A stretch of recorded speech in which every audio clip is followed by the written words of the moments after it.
ជាដំបូងនេះខ្ញុំសូមជម្រាបសួរលោកគ្រូខ្ញុំឈ្មោះសេងសុពេញមកពីខាងថ្នាក់ដេថ្ងៃនេះខ្ញុំមកធ្វើការសង្ខេបមេរៀននៅសប្តាហ៍ទី5គឺ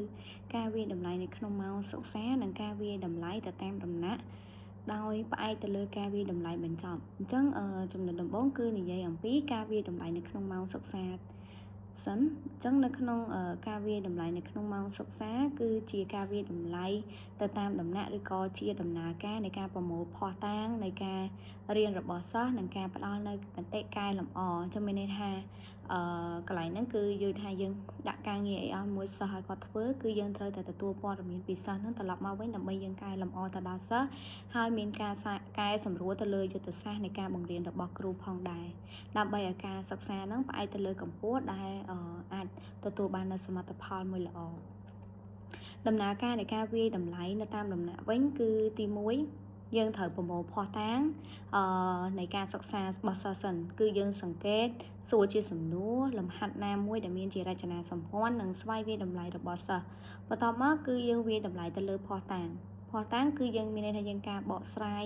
គ្រូត្រូវតែបញ្យល់ទៅគាត់ឬក៏វាយតម្លៃគាត់ដើម្បីកុំឲ្យមានភាពលំអៀងគ្នាការផ្ដល់មតិត្រឡប់របស់សិស្សវិញនោះគឺសិស្សត្រូវតែផ្ដល់មតិមកភ្លាមហើយនឹងមានភាពច្បាស់លាស់បន្ទាប់មកគឺយើងកែលម្អទៅលើការបង្រៀនអញ្ចឹងការបង្រៀនបើសិនជាយើងទទួលបានមតិពីសិស្សហើយយើងមានការវាយតម្លៃហើយយើងអាចកែប្រែទៅលើការបង្រៀនរបស់គ្រូបានចរិតលក្ខណៈនៃការវាយតម្លៃទៅតាមដំណាក់វិញគឺភស្តុតាងនៃការសិក្សារបស់សិស្សមានជាអ្នកចូលរួមដែលពាក់ព័ន្ធមតិកែលម្អនិងការកែលម្អទៅលើការបង្រៀនរបស់គ្រូផងដែរហើយជំរឿននៃកិច្ចការគឺយើងត្រូវជ្រើសរើសឲ្យបានល្អតាក់ទងទៅនឹងមេរៀនដែលគាត់បានរៀនហើយគ្រូត្រូវតែមានអន្តរកម្មជាមួយនឹងសិស្សមានការចូលរួមជាមួយនឹងការលើកទឹកចិត្តដើម្បីឲ្យគុណភាពនៃការសិក្សាហ្នឹងយើងទទួលបានជោគជ័យប្រភេទនៃការវាយតម្លៃតាមដំណាក់វិញគឺយើងចែកចេញជា2ការវាយតម្លៃនៅក្នុងម៉ោងសិក្សានិងការវាយតម្លៃនៅតាមដំណាក់ដោយផ្អែកទៅលើការវាយតម្លៃបញ្ចប់អញ្ចឹងនៅចូលនៅក្នុងការវាយតម្លៃទៅតាមដំណាក់បន្ទាប់វិញគឺយើងត្រូវគិតទៅលើការវាយតម្លៃដែលយើងមាន2ប្រភេទគឺដូចបាននិយាយនៅខាងលើមុននឹងអញ្ចឹងការវាយតម្លៃក្នុងម៉ោងសិក្សានិងផ្អែកទៅលើការវាយតម្លៃនៅចុងបញ្ចប់អញ្ចឹងនៅក្នុងការវាយតម្លៃក្នុងម៉ោងសិក្សាក៏យើងបានចែកចេញជា2ដែរគឺភ្លាមនិងបានក្រងទុកការវាយតម្លៃក្នុងម៉ោងសិក្សាភ្លាមគឺបានកើតឡើងព្រមគ្នានៅពេលដែលគ្រូមានអន្តរកម្មជាមួយនឹងសិស្សជាធម្មតាគឺយើងត្រូវតែប្រើជាសំណួរត្រេះរិះមួយនៅសួរនៅក្នុងថ្នាក់ឬក៏យើងបង្កើតជាការងារក្រុមមួយដើម្បីឲ្យគាត់បានចូលរួមសហការគ្នាធ្វើជាមួយនឹងគ្នាដើម្បីប្រមូលនៅភស្តុតាងមួយអំពីការរៀនសូត្រហើយបង្កើតទៅពេលវេលាមួយដែលយើងអាចបង្រៀនបាន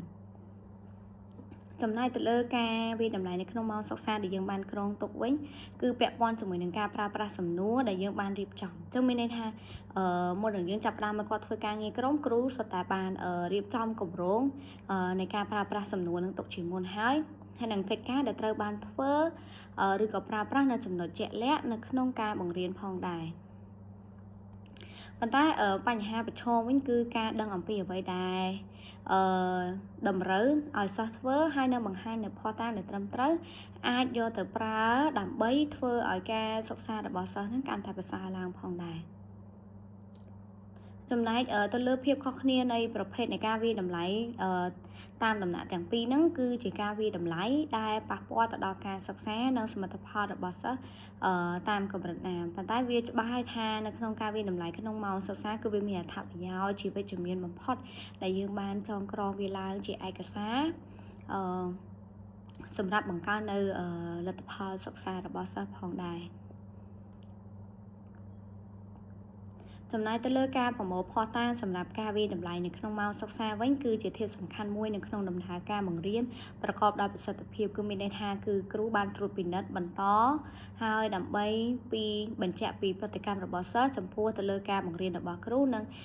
ការរីកចម្រើនរបស់សិស្សចំពោះទៅកាន់ការយល់ដឹងអំពីខ្លឹមសារឬក៏បំពេញនៅក្នុងជំនាញណាមួយហើយនៅក្នុងចំណុចការវាយតម្លៃក្នុងម៉ោងសិក្សាហ្នឹងគឺជាការសួរសំណួរឬក៏ការសង្កេតរបស់គ្រូចូលទៅចំណុចបន្ទាប់គឺនិយាយអំពីការសង្កេតគេបានចោទជាសំណួរថាហេតុអី ចាំបាច់ត្រូវសង្កេតសិស្សនៅពេលម៉ោងរៀនអញ្ចឹងការសង្កេតសិស្សនៅពេលម៉ោងរៀនយើងចង់គ្រូត្រូវតែចង់ដឹងថាតើសិស្សមានការចូលរួមសហការគ្នាដែរឬទេហើយត្រូវដឹងអំពីបំណិនរបស់អន្តររបស់បុគ្គលរបស់សិស្សនៅក្នុងការធ្វើការងារក្រុមហើយយើងត្រូវមើលពីភាពត្រឹមត្រូវនៃចម្លើយកូនសិស្សនៅពេលដែលពួកគាត់ឆ្លើយសំណួរនឹងមើលនៃការប្រើប្រាស់វគ្គសព្ទប្រើពាក្យដែលគាត់បានបញ្ចេញគំនិតនៅក្នុងការងារក្រុមមួយនោះចំណុចបន្តទៀតគឺគ្រូតើគ្រូនឹងគួរតែផ្ដល់ឧទាហរណ៍បន្ថែមទៀតឬអត់បើតាមសម្រាប់ខ្ញុំយល់វិញការផ្ដល់ឧទាហរណ៍នោះមានន័យថាមុននឹងយើងចាប់ផ្ដើមឲ្យគាត់ធ្វើគឺគ្រូបានបង្ហាញលើកជាឧទាហរណ៍ប្រាប់ទៅគាត់រួចរាល់ហើយចឹងយើងមិនបាច់បន្ថែមទៀតទេហើយត្រូវយល់អំពីកម្រិតនៃការចាប់អារម្មណ៍របស់សិស្សនិងការយល់ដឹងរបស់សិស្សតាមរយៈការបង្ហាញចម្លើយរបស់ពួកគាត់ហើយយើងត្រូវដឹងពីអត្តចរិតរបស់គាត់ចិត្តរំភើបរបស់គាត់នឹងតាមរយៈចម្លើយដែលគាត់បានឆ្លើយនិងសំណួរដែលយើងដាក់ទៅជូនគាត់នឹងហើយការសង្កេតសម្រាប់ការវាតម្លៃក្នុងម៉ោងសិក្សាគឺគ្មានរចនាសម្ព័ន្ធគឺមានន័យថាมันមានទម្រង់ឬក៏នីតិវិធីដែលបានកំណត់ប៉ុន្តែវាមិនមែនជាចៃដន្យទេអញ្ចឹងឧទាហរណ៍គ្រូដែលមានប្រសិទ្ធភាពរៀនសង្កេតសិស្សសំខាន់នៅក្នុងថ្នាក់នីមួយៗដែលបង្ហាញអំពីប្រតិកម្មរបស់ពួកគេបានយ៉ាងច្បាស់ជាងអ្នកដទៃបន្ទាប់មកចូលទៅការវិនិច្ឆ័យតម្លៃទៅលើអាកប្បកិរិយាដែលគ្មានវាចាអញ្ចឹងគ្រូបង្រៀនត្រូវតែពឹងផ្អែកយ៉ាងខ្លាំងទៅលើកាយវិការការបង្ហាញទឹកមុខនិងការទំនាក់ទំនងផ្នែករបស់សិស្សសម្រាប់ការសង្កេតមួយដែលបានដ៏ត្រឹមត្រូវខ្ញុំសូមចូលទៅចំណុចបន្តទៀត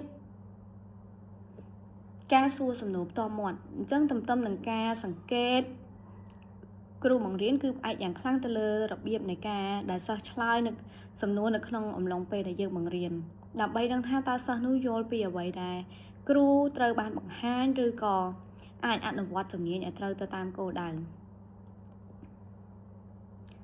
អញ្ចឹងការប្រើសំណួរផ្ទាល់មាត់ដើម្បីឲ្យមានប្រសិទ្ធភាពគឺគ្រូត្រូវតែសួរឲ្យច្បាស់សំណួរនឹងត្រូវអានដោយច្បាស់ចំនិងងាយយល់ដើម្បីឲ្យគាត់ឆ្លើយសំណួរនោះបាន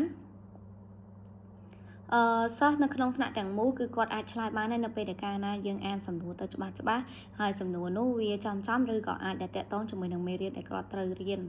ផងដែរហើយសូមឲ្យសិស្សនឹងផ្ដល់ចម្លើយនៅសមរម្យឬក៏មតិត្រឡប់សមរម្យណាមួយមកវិញហើយត្រូវចេះសួរសំណួរជៀសវាងការសួរសំណួរណាមួយដែលសិស្សគាត់មិនអាចរកចម្លើយណាមួយបានបន្ទាប់មកដើម្បីផ្ដល់មតិកែលម្អប្រកបដោយប្រសិទ្ធភាពគឺជាវិធីដែលគ្រូបង្រៀនប្រើប្រាស់នៅព័ត៌មានការវិតម្លៃត្រូវដឹងពីរបៀបនៃការឆ្លើយតបទៅនឹងសិស្សបន្ទាប់ពីពួកគេបានបង្ហាញពីចំណេះដឹងពីហេតុនិងផលឬក៏ជំនាញដែលពួកគាត់បានអនុវត្តខ្ញុំសូមចូលទៅ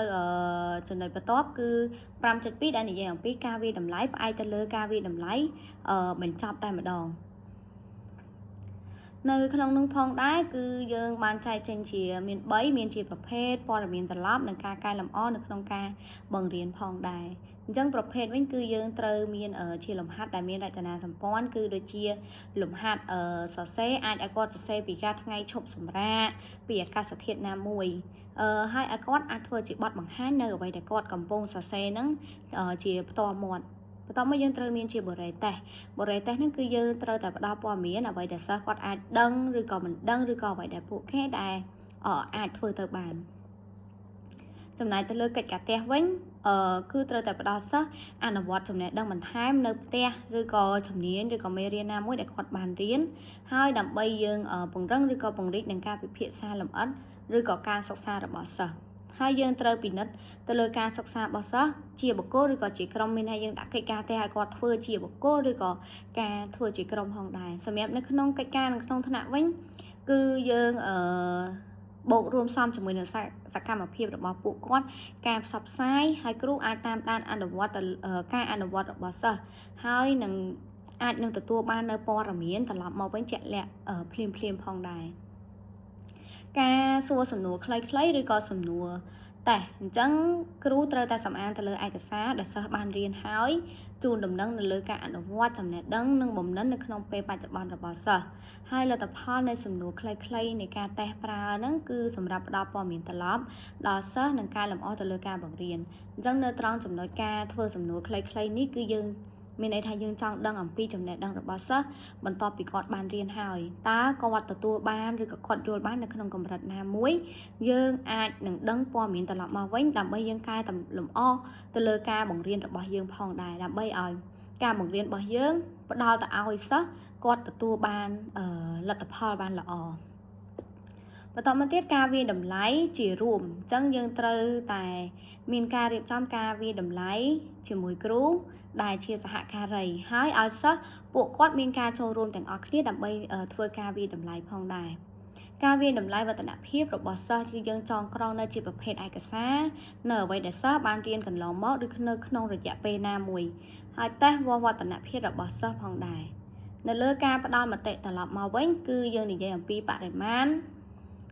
នៃការផ្ដល់មតិត្រឡប់មធ្យោបាយនៃការផ្ដល់មតិត្រឡប់អ្នកទទួលមតិត្រឡប់តើឬក៏និយាយអំពីពេលវេលាណាមួយដែលគាត់ផ្ដល់មកវិញផ្ដល់មតិត្រឡប់ផ្សេងគ្នាទៅដល់សិស្សផ្សេងដោយគិតគូរពីសមត្ថភាពកម្រិតថ្នាក់និងមុខវិជ្ជាឯកទេសរបស់ពួកគាត់ដែលពួកគាត់កំពុងបានរៀនហើយយើងដឹងតើត្រូវដឹងថាភាពលំបាកនៃការកិច្ចការនោះវាជះឥទ្ធិពលទៅលើការផ្ដល់មតិបែបណា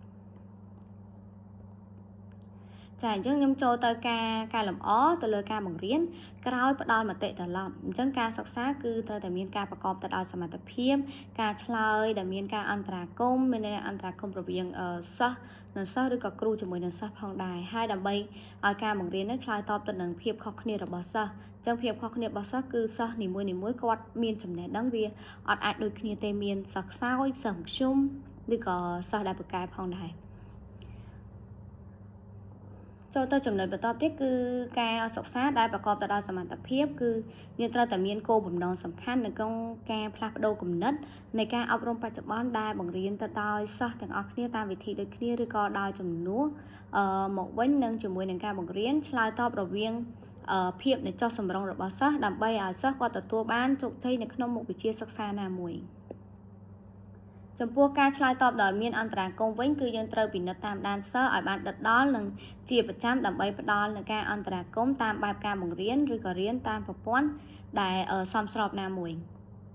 ហើយការបង្រៀនឆ្លើយតបនឹងភាពខុសគ្នារបស់សិស្សគឺការបង្រៀននឹងរៀនដើម្បីឆ្លើយតបនឹងគឺមានខុសគ្នារហូតដល់តែ5ធាតុ